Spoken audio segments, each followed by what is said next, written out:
नमस्कार बच्चों, मैं श्रवण आप सभी का स्वागत करता हूं अपने YouTube चैनल परीक्षा रात्रि पर। इस वीडियो में हम जानने का प्रयास करेंगे ये जो रासायनिक समीकरण है, इसे कैसे लिखा जाए, लिखने के दिशा निर्देश क्या हैं, इनको जानेंगे। इनको जानने के बाद रासायनिक समीकरण की क्या विशेषता होती है, इन सभी पर बात करेंगे। तो शुरू करते हैं, आप सभी बने रहिए, कॉपी कलम निकालिए, नोट करते रहिए और साथ ही समझते रहिए। तो देखिए, रासायनिक समीकरण लिखने के दिशा निर्देश। तो दिशा निर्देश पहला देखिए क्या है। ऐसे तीर का चिन्ह होता है। तीर के बाईं ओर अभिकारक को लिखा जाता है। अभिकारक। तीर के बाईं ओर क्या लिखेंगे? अभिकारक। और तीर के दाईं ओर उत्पाद को। तीर तीर के दाईं ओर क्या होगा? उत्पाद। एक एग्जाम्पल लेते हैं। C+O2 मिलेगा तो क्या बनेगा? CO2। तो अभिकारक ये क्या है मेरा? तीर है। तीर के दाईं ओर क्या है? ये अभिकारक है। और तीर के बाईं ओर ये क्या है? मेरा उत्पाद है।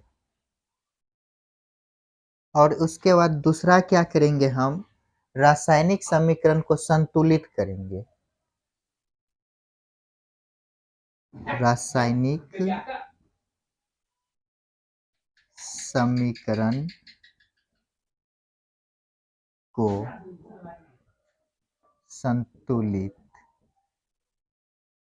करना। तो दूसरे नंबर पर क्या करेंगे? रासायनिक समीकरण को संतुलित करेंगे। जैसे CaO प्लस H2O, ये चूना का सूत्र होता है और ये जल का। जब ये अभिक्रिया करेगा तो क्या बनेगा? CaOH का होल 2। देखिए ये रासायनिक समीकरण क्या है? संतुलित है। कैसे? तो यहाँ हाइड्रोजन 2, यहाँ पर भी 2, ऑक्सीजन 1, 1, 2, यहाँ पर 2 है, और Ca1 यहाँ पर भी 1। एक एग्जाम्पल और लेते हैं। Mg+O2। तो MgO यहाँ 2 लिख दिए और यहाँ पर भी 2 लिख दिए। तो ये क्या हो गया? संतुलित हो गया। तो रासायनिक समीकरण को संतुलित करेंगे। इसके बाद क्या करेंगे अगला? तो यहाँ पे लिखते हैं, यदि रासायनिक समीकरण में कोई ठोस रहेगा, ठोस को सॉलिड बोला जाता है, इसको S से लिखेंगे। और यदि द्रव रहेगा, द्रव मीन्स लिक्विड, तो इसे L से लिखेंगे। और यदि गैस रहेगा तो उसे G से लिखेंगे। गैस रहेगा तो G से लिखेंगे गैस। और यदि जलीय विलयन बनेगा, जलीय विलयन या घोल, तो इसको AQ से लिखेंगे। क्या लिखेंगे? AQ। A है और ये Q है। एक एग्जाम्पल ले लेते हैं। CaO प्लस H2O, ये क्या है? मेरा ठोस है, तो इसको ब्रैकेट में यहाँ पर लिख देंगे S। और ये क्या है? मेरा द्रव है, तो इसको ब्रैकेट में लिख देंगे L। ये जब अभिक्रिया करेगा तो क्या बनाएगा? CaOH का होल 2। ये क्या हुआ? जलीय विलयन। तो यहाँ पे बगल में लिख देंगे AQ। तो क्या क्या देखे? तो ठोस रहेगा तो S से लिखा जाएगा, द्रव रहेगा तो L से, गैस रहेगा तो G से, और जलीय विलयन रहेगा तो उसे AQ से लिखेंगे। इसके बाद यदि ऊष्मा का उत्सर्जन होगा या शोषण होगा तो उसे समीकरण के लास्ट में लिखेंगे। ऊष्मा का अवशोषण या शोषण होने पर, इसको यहाँ पे लिख देते हैं अच्छा से, CaOH का होल 2 AQ। अवशोषण या शोषण होने पर। अवशोषण का मतलब क्या होगा? शोषण या अवशोषण या शोषण। अवशोषण का मतलब हुआ उत्सर्जन करेगा, शोषण मतलब शोषित करेगा। जैसे एक लिखते हैं C+O2 तो क्या बनेगा CO2। कार्बन और ऑक्सीजन जलेगा तो क्या निकलेगा, ऊष्मा लिखेगा, ऊष्मा निकलेगा तो यहाँ पे लिख देंगे ऊष्मा। तो रासायनिक समीकरण लिखने के दिशा निर्देश क्या है, इन पर एक बार फिर बात कर लेते हैं। तो तीर के बाईं ओर अभिकारक और तीर के दाईं ओर क्या लिखेंगे, उत्पाद लिखेंगे। जैसे एक एग्जाम्पल लिए C+O2 तो तीर के बाईं ओर लिखे ये अभिकारक है और दाईं ओर जो लिखे हैं वो प्रोडक्शन उत्पाद है।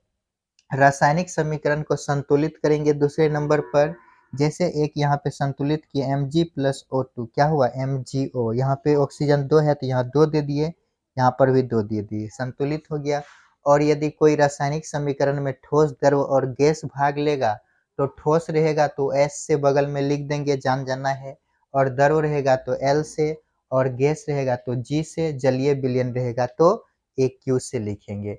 और यदि ऊष्मा का अवशोषण या शोषण हो तो उसको समीकरण के लास्ट में लिख देंगे। इतना है रासायनिक समीकरण को लिखने के दिशा निर्देश। अब हम देखते हैं इसकी विशेषता क्या होती है। तो चलिए इसको मिटाते हैं, अब देखते हैं हम विशेषता।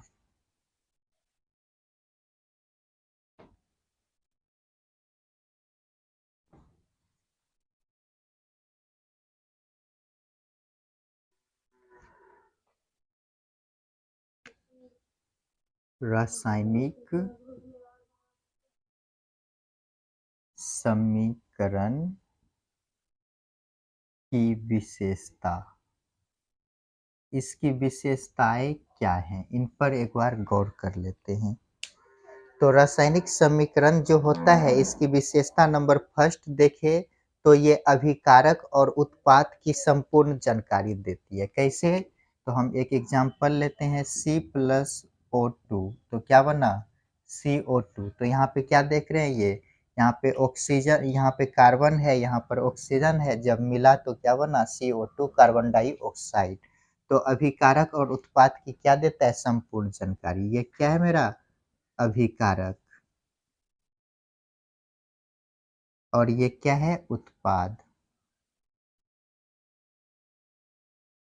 तो पहला क्या हो जाएगा, अभिकारक और उत्पाद की संपूर्ण जानकारी देती है। अभिकारक तथा उत्पाद की संपूर्ण जानकारी देती है।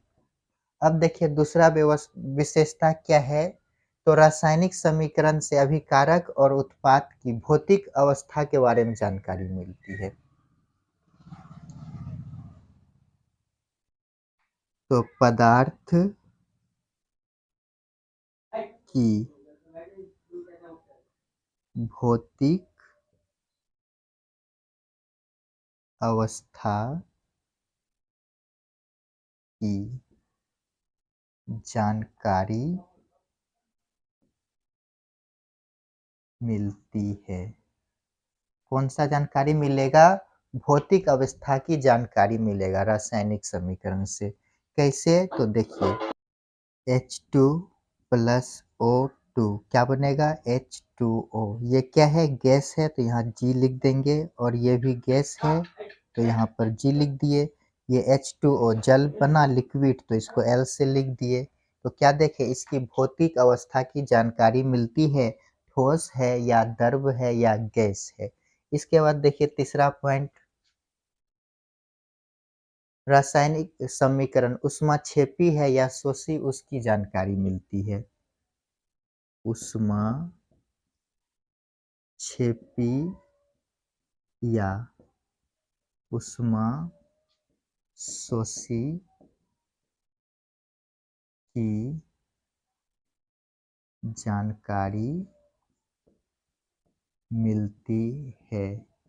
कैसे मिलती है, तो देखिए एग्जाम्पल C+O2 O2 क्या लिए C+O2 कार्बन प्लस ऑक्सीजन जब जलेगा तो क्या बनेगा CO2 कार्बन डाइऑक्साइड और साथ ही ऊष्मा का उत्सर्जन होगा तो प्लस यहाँ पे लिख देंगे ऊष्मा। ऊष्मा छेपी हो या शोषी हो तो बगल में क्या लिख देंगे ऊष्मा।